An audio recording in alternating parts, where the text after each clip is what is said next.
Good afternoon. We're here in Kentucky where it's nice and warm for once on this fall day in November.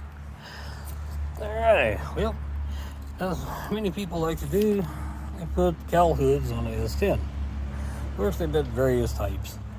Now, I ran across a deal on this, I just couldn't walk away. I found it at $65. Of course, I had to strip it, and it was blue. The truck's originally green. But primed it, and I have a sealer, it's 2K primer.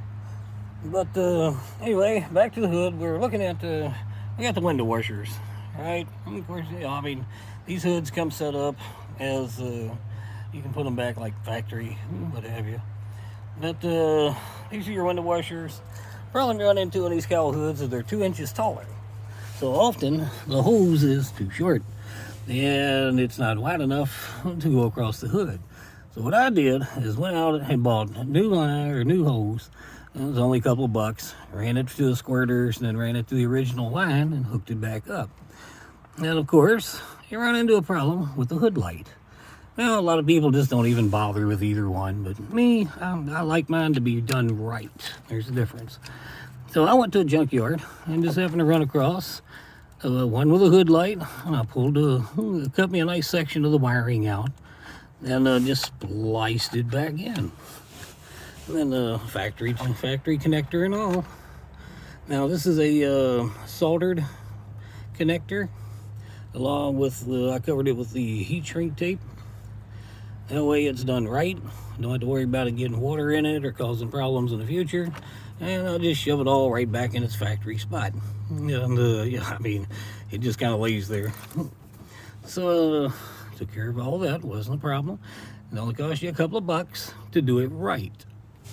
And, well, I put my factory hood insulation back on. Of course, this is 25-year-old hood insulation, so it's not the prettiest. Well, I'll change it again or get a new one eventually. Now, the problem you run into with these, when you pull it off the old hood, you almost always break these clips, holds it in place. I broke several. I think I only saved like 3 or 4. But on Amazon, they have these for about 50 of them.